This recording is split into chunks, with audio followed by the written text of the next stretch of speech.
So, Journey Beyond Sodor turns 5 years old today, at least here in the US. So, as usual, I will be doing a review on the movie in honor of its anniversary, or something like that. Now, this review will be different compared to my other movie reviews, as I have since learned how to edit my videos in the past year, though not properly, but decently, I guess.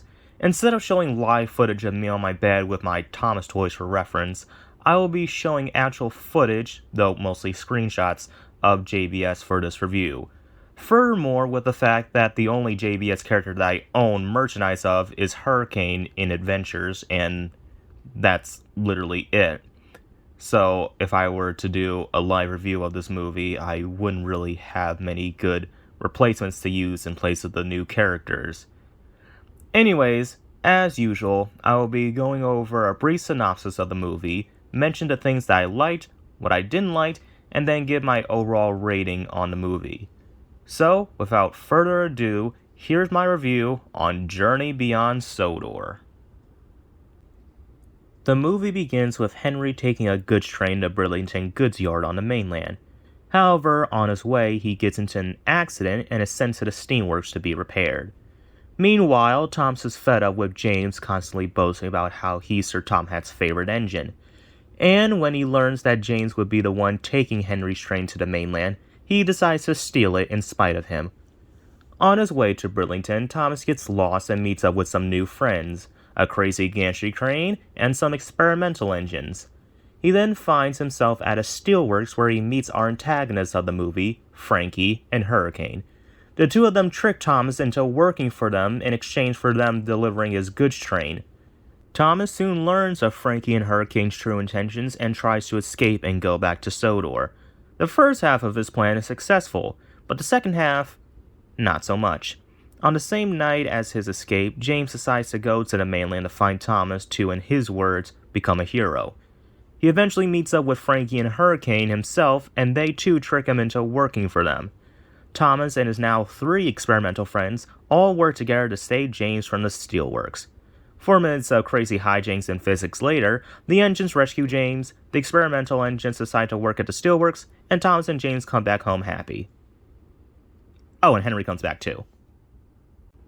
And that was Journey Beyond Sodor in a nutshell. Now, on to the things that I liked about the movie.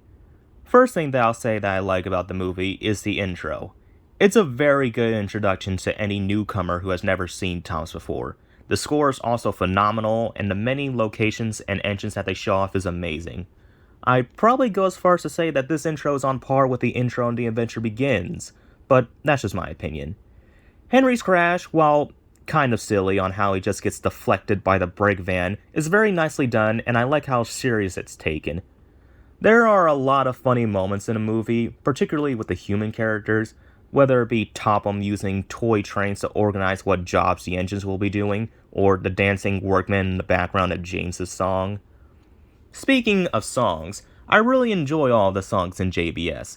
Even Who's Thomas? My favorite song out of all of them would definitely have to be The Most Important Thing Is Being Friends. It's generic for sure, but it has a nice and catchy tune to it that I can't help but sort of dance to it whenever I listen to the song. I know everyone's favorite song from JBS is The Hottest Place in Town, and I do really enjoy that song also. It's second on my list. Overall, the songs in this movie are probably on par with the songs in The Great Race. I can't really decide whether they're better or worse. The same can also be said for the songs in Big World Big Adventures for me. I don't know. I'm a music guy, and I really enjoy the songs in Thomas. So, I'd say that all 3 movie songs are on par with one another. The next thing I'll be talking about are the new characters. I like all the characters that were introduced in the movie. Well, sort of. My favorite out of all of them is Theo. He's just so freaking adorable and I love his design and the voice he has, which we got to see more of him. My second and third favorites are the 2 antagonists of the movie, Hurricane and Frankie. They're such a neat pair and they're certainly unique amongst the other antagonists that we had in the franchise, as they basically enslaved Thomas into doing their dirty work. My fourth favorite would have to be Beresford. Yes, I'm not kidding. I actually like Beresford. But this really shouldn't come as a shock to most of you who know me well, as I'm notorious for liking characters that a majority of the fandom hate. I like Beresford because he's actually got a few laughs out of me, he has a cool accent, and he seems to be Mattel's favorite newbie from JBS, as he's not only reappeared during the final episode of the franchise, but is also coming back in All Engines Go. Unfortunately. But yeah, I like Beresford. As for my fifth favorite, it's Merlin. Now, Merlin is usually everyone's favorite JBS newbie because of his design and his personality, and I can see why. I don't hate Merlin by any means. I do like him. However, I don't find him as interesting as everyone builds him up to be, but maybe that's just me. Again, I do like him, just not to the extent as everyone else. And as for my sixth favorite, or in this case, least favorite newbie, it's Lexi. Lexi is the only newbie that I don't like. Well, I shouldn't say that because that would give you the impression that I hate her, which I don't. I just find her okay. She has a nice design, being the only cab forward engine in the series, and she can get a few laughs out of me, but I don't know, I personally find Piper to be more interesting of the two cab forward sentient trains.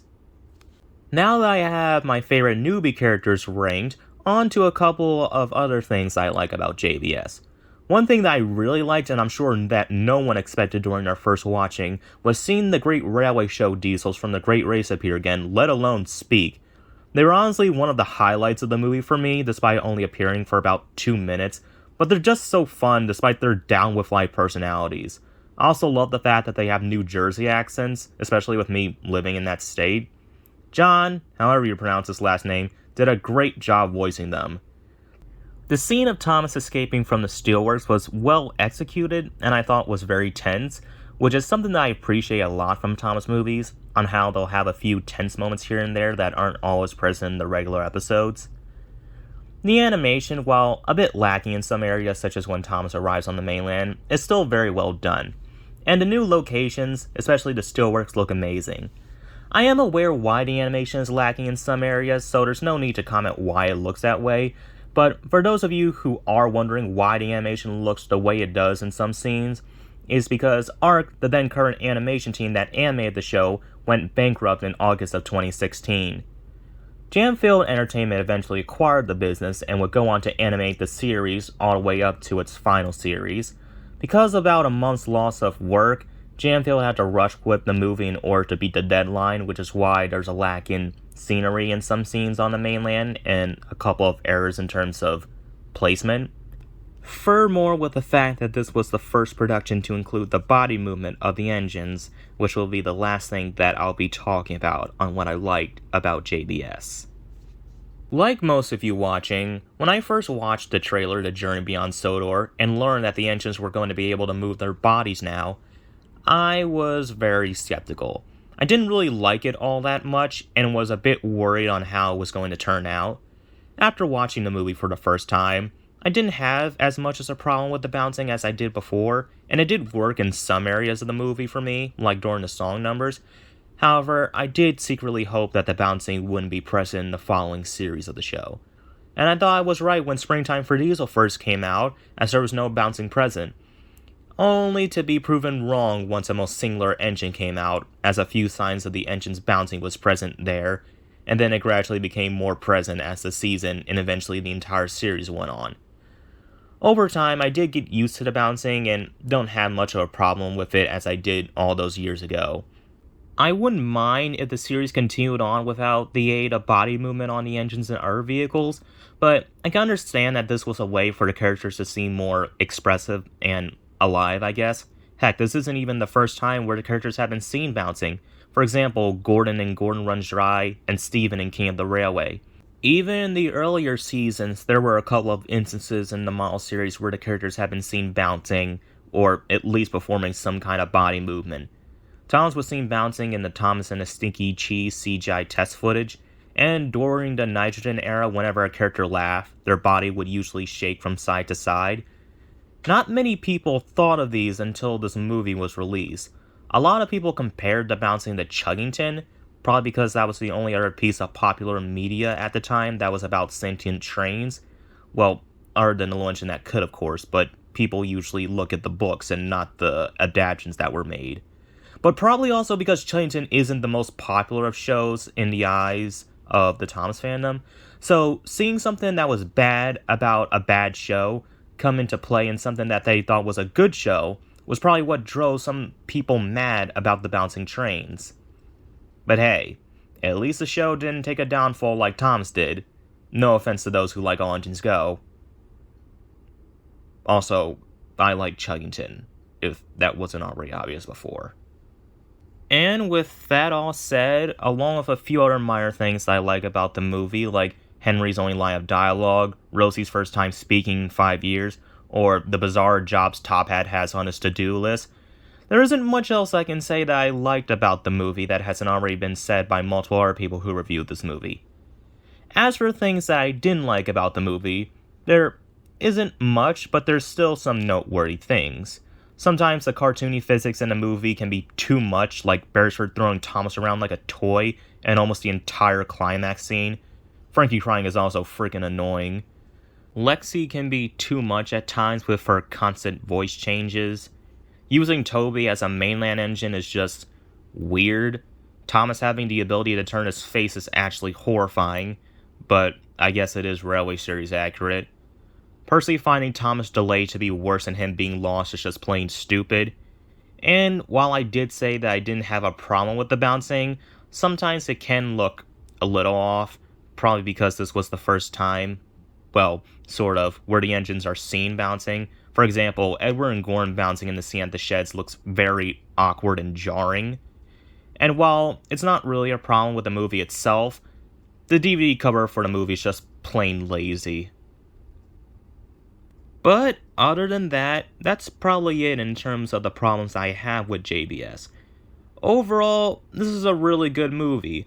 I don't like it as much as I did when I first watched it back in 2017, as then I considered it better than Sodor's Legend of the Lost Treasure, but I still find it better than The Great Race from 2016.